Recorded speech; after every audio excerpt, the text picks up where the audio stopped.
안녕하세요. 저는 7살, 5살 아들 둘을 키우고 있는 7년차 엄마이자 안녕 우리 집이라는 브랜드를 운영하고 있고 그림 그리며 이야기하는 콘텐츠를 만들고 있는 크리에이터 리안입니다. 오늘은 산후우울증, 육아우울증에 대해서 이야기해 보려고 해요. 혹시 이 영상을 보고 계신 분 중에 아이랑 같이 있는 시간이 힘들고 괴로운데 또 한편으로 이런 내 자신이 참 엄마답지 못한 것 같아서 아이에게 미안한 마음이 드신다면 그분들께 꼭 드리고 싶은 이야기로 준비했습니다. 이 영상을 끝까지 보신다면 나는 분명 아이를 사랑하는데 왜 아이랑 같이 있는 시간이 힘든 건지 그 근본적인 이유에 대해 조금은 이해하실 수 있을 거라 생각해요. 제 얘기를 좀 해보려고 해요. 제가 두 아이를 낳고 7년째 육아를 하면서 결론 내린 건 산후우울증, 육아우울증의 가장 핵심은 바로 시간에 대한 문제다라는 것이었어요. 이건 무슨 말이냐면 분명 하루 종일 시간이 많은 것 같은데 그리고 어디로 출근하거나 일을 하고 있는 것도 아니고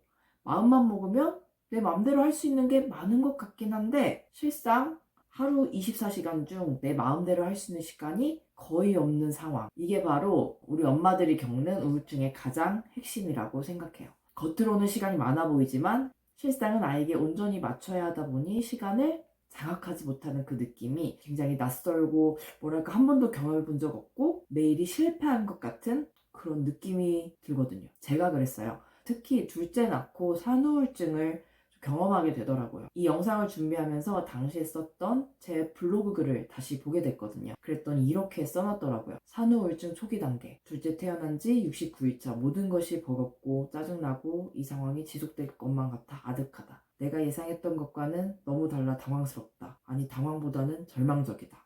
이렇게 적었었습니다. 아이 둘을 키우면서 하루하루가 작은 성공이 아닌 작은 실패라고 생각하는 일들이 쌓이고 또 쌓이니까 어느새 저도 모르게 우울로 빠져 들어가고 있더라고요. 이렇게 점점 힘들어지고 있던 제가 스스로를 구출하기 위해서 선택했던 방법이 있습니다. 그게 바로 지금 하고 있는 이 사업이었어요. 찾아보니까 둘째 출산한 지 81일째 되던 날 시작했더라고요. 그 당시 저희 엄마는 저를 보고 제정신이 아니라고 하셨어요. 산후조리도 제대로 안 된 상태에서 새벽 4시, 5시에 일어나서 하루 종일 컴퓨터 앞에 앉아 있었거든요. 네, 물론 몸은 힘들었어요. 그리고 실제로 사업 때문에 건강이 안 좋아져서 힘든 시간을 보낸 적도 있습니다. 근데 정말 신기하게 제 마음은 사업을 시작한 이후로 산후우울증, 육아우울증에서는 자유로워졌어요.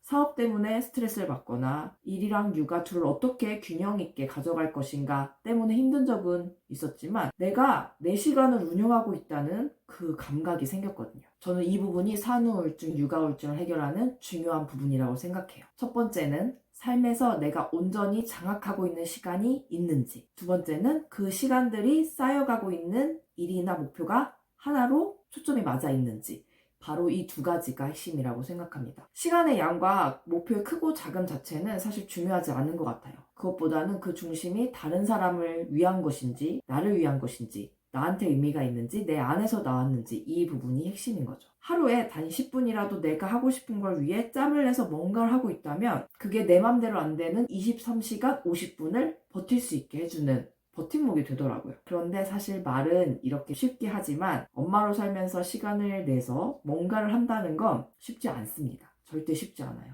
실제로 제 일상은 육아랑 일이랑 막 한데 뒤섞여서 정신없고 혼란스러울 때가 참 많아요. 엉망진창이라는 느낌을 받을 때도 많고요. 어쩔 때는 나는 애들도 제대로 못 보고 그렇다고 사업을 제대로 하는 것도 아니고 도대체 난 지금 뭐 하고 있는 거지? 싶을 때도 있습니다. 그런데 저는 이렇게 생각하기로 했어요. 사업을 한다는 건 나한테 우울증을 예방하는 약을 먹는 거야. 우울증 약은 부작용도 있을 수 있다는데 사업은 그런 부작용은 없잖아? 약 먹는다 생각하고 이걸 하자.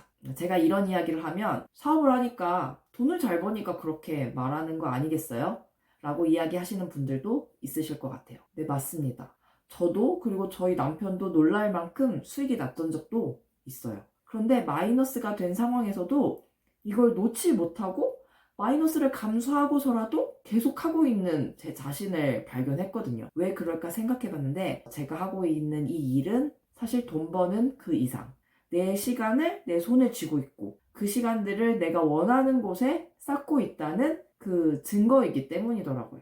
여러분은 어떠신가요? 하루 중 짬을 내서 나는 여기에 시간을 쌓고 싶다 라고 생각이 드는 일이 있으신가요? 아마 이 영상을 여기까지 보고 계신 분들이라면 대부분은 그런 일들 하나쯤은 마음에 품고 있다고 생각이 듭니다. 그렇다면 지금 댓글로 그 일이 무엇인지 한번 남겨주세요. 그리고 오늘 바로 그 일을 해보세요. 10분이어도 좋고 5분이어도 좋습니다. 그 짧은 시간들이 내 시간들을 내 손에 넣는, 내 시간을 장악하는 소중한 발판이 되어줄 거라 믿어요. 그럼 오늘 제가 준비한 이야기는 여기까지고요. 다음 영상에서 또 만날게요. 안녕.